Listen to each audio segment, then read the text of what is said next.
आज यानी 2 मई 2026 को अगर आपके फोन ने अचानक सायरन बजाना शुरू कर दिया और आप डर गए तो यह वीडियो आपके लिए है। घबराइए मत, आप अकेले नहीं हैं। देश के करोड़ों लोगों के साथ आज यही हुआ है। जिन लोगों के फोन नहीं बजे हैं उनको भी घबराने की जरूरत नहीं है। देश के किन किन राज्यों में ये फोन बजे हैं, इसका क्या पर्पस है, क्या कारण है और किसने ये मैसेज भेजा है, सारी बातें बताएंगे। चलिए पहले ये जान लेते हैं कि हुआ क्या। आज NDMA, national disaster management authority और दूरसंचार विभाग ने मिलकर पूरे देश में सेल ब्रॉडकास्ट अलर्ट सिस्टम की टेस्टिंग की है। भारत सरकार के दूरसंचार विभाग की तरफ से भेजे जा रहे इस मैसेज में साफ लिखा है, भारत ने स्वदेशी तकनीक का उपयोग करते हुए सेल ब्रॉडकास्ट सेवा शुरू की है, जिससे नागरिकों को आपदा की तत्काल सूचना मिल सकेगी। सतर्क नागरिक, सुरक्षित राष्ट्र। इस संदेश को प्राप्त करने पर जनता को कोई कार्रवाई करने की आवश्यकता नहीं है। यह एक परीक्षण संदेश है। भारत सरकार।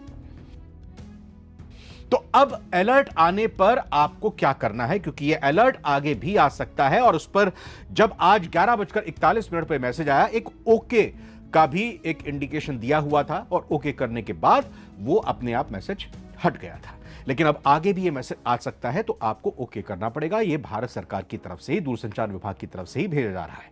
जब आपके फोन पर इमरजेंसी अलर्ट आता है तो फोन अचानक तेज और अलग तरह की अलार्म टोन के साथ बजने लगता है। साथ ही स्क्रीन पर यह एक मैसेज पॉपअप होता हुआ दिखाई देता है। इसका मकसद है आपका ध्यान तुरंत आकर्षित करना, ताकि आप किसी भी आपात स्थिति की जानकारी तुरंत देख सकें। यह भी कंटेंट अलग था, लेकिन अगर किस तरह का संकट है तो वो पूरा कंटेंट, पूरी जानकारी आपको उस मैसेज के जरिए दी जा सकती है। यह सिस्टम सुनामी, भूकंप, आकाशीय बिजली, बाढ़ जैसी नेचुरल कैलेमिटीज, प्राकृतिक आपदाओं के साथ साथ गैस रिसाव, रासायनिक दुर्घटना या अन्य मानव निर्मित खतरों के दौरान प्रभावित क्षेत्र में मौजूद लोगों को तुरंत चेतावनी भेजने के लिए बनाया गया है। अलर्ट सीधे एसएमएस और सेल ब्रॉडकास्ट के जरिए आपके मोबाइल पर पहुंचता है। फिलहाल जो अलर्ट भेजे जा रहे हैं वो केवल परीक्षण का, एक टेस्ट का हिस्सा है। इसीलिए अगर आपके फोन पर ऐसा कोई संदेश आए तो घबराने की बिल्कुल जरूरत नहीं है। इस पर आपको कोई कार्रवाई करने की भी आवश्यकता नहीं है। अब किन किन जगहों पर यह अलर्ट आया है? यह टेस्ट दिल्ली, एनसीआर और सभी राज्यों, देश के सभी राज्यों और केंद्र शासित प्रदेशों की राजधानियों में हुआ है। समय अलग अलग हो सकता है। 11:41 लगभग कॉमन यहां पर दिखाई दे रहा है। सीमावर्ती इलाकों और चुनाव वाले राज्यों को इस टेस्ट से बाहर रखा गया था, यानी जहां चुनाव हुए हैं 4 राज्यों और एक केंद्र शासित प्रदेश पुडुचेरी में, वहां भी नहीं। और जो सीमावर्ती हमारे राज्य हैं जिनकी सीमा दूसरे देशों से जुड़ी हुई है, उनके वहां भी ये टेस्टिंग नहीं हुई थी। अब ये टेस्ट क्यों किया गया है, इसको थोड़ा और समझते हैं बारीकी से। सरकार का मकसद साफ है, ये जांचा जाए, ये समझा जाए कि आपदा के वक्त, इमरजेंसी के वक्त लोगों तक तुरंत जरूरी जानकारी पहुंचाने का यह सिस्टम कितना कारगर है। देसी है, यह पूरी तरह से खालिस, एकदम घर पर बनाया हुआ है। यह पूरा सिस्टम जिस तरह से मैसेज पहुंच रहे हैं आप तक हमारे मोबाइल पर। इस टेस्ट में स्वदेशी तकनीक का इस्तेमाल किया गया, जिसे भारत ने खुद विकसित किया। कई लोगों के फोन पर मैसेज आया, एक्सट्रीमली सीवियर अलर्ट। अब इस भारी भरकम शब्द को देखकर डरना लाजमी है, घबराना लाजमी है, लेकिन घबराइए नहीं।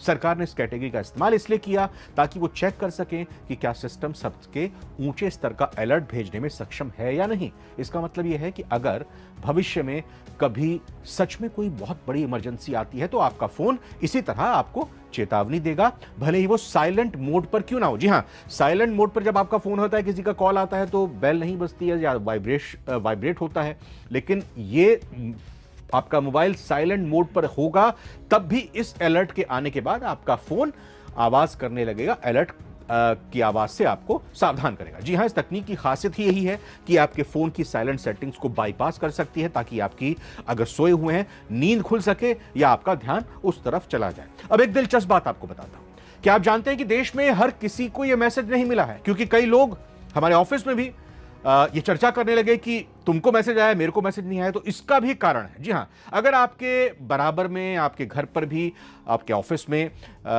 फोन बजा है किसी का और जिसका नहीं बजा है, तो इसकी कुछ तकनीकी वजह हो सकती है। एक एक करके जल्दी से वो भी बता देता हूं। Cell broadcast support. अगर आपका फोन बहुत पुराना है जो सेल ब्रॉडकास्ट तकनीक को सपोर्ट नहीं करता, जिस तकनीक के जरिए यह मैसेज भेजा गया है, तो आपको यह अलर्ट नहीं मिला होगा, आगे भी नहीं मिलेगा।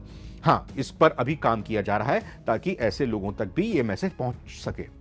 सॉफ्टवेयर अपडेट दूसरा कारण है कि अगर आपका ऑपरेटिंग सिस्टम एंड्रॉयड सिस्टम है या आईओएस सिस्टम है एप्पल वाला, तो आपका सिस्टम अगर अपडेटेड नहीं है मोबाइल का, तो फिर दिक्कत हो सकती है। इसी वजह से शायद आपको ये मैसेज नहीं आया होगा, आगे भी दिक्कत हो सकती है। नेटवर्क कवरेज, अगर आप ऐसे जोन में हैं जहां नेटवर्क बहुत कमजोर है, जी हां, ये जो मोबाइल ऑपरेटिंग सिस्टम जो मोबाइल के सर्विस प्रोवाइडर्स हैं, नाम लेना तो मुनासिब नहीं होगा, अलग अलग जो कंपनीज आपको भेजती हैं, जिनके जरिए आप कॉल्स करते हो, जो सरकारी कंपनी, अगर हम नाम ले सकते हैं बीएसएनएल जैसी कंपनी और बाकी जो प्राइवेट कंपनीज हैं, तो अगर वहां पर नेटवर्क कमजोर आ रहा है, नेटवर्क सही नहीं आ रहा है, तो भी आपको दिक्कत हुई होगी इस अलर्ट तक आप तक पहुंचने में। तो शायद आप इस टेस्ट से छूटे होंगे, इसलिए घबराने की जरूरत नहीं है, सारी चीजों को चेक करना होगा। लेकिन सरकार अभी इस बात का डेटा जुटा रही है कि जहां जहां पर उन्होंने ये अलर्ट और मैसेज भेजे हैं, किन इलाकों में भेजे हैं, किन डिवाइसेस पर ये मैसेज नहीं पहुंचे हैं, सरकार इसकी भी जांच कर रही है और इसके पीछे क्या कारण है उसको कैसे दुरुस्त किया जा सकता है ताकि भविष्य में इस गैप को भरा जा सके। तो लबोलुआब यही है कि आज जो सायरन बजा वो दहशत फैलाने के लिए नहीं, बल्कि आपकी सुरक्षा सुनिश्चित करने के लिए था।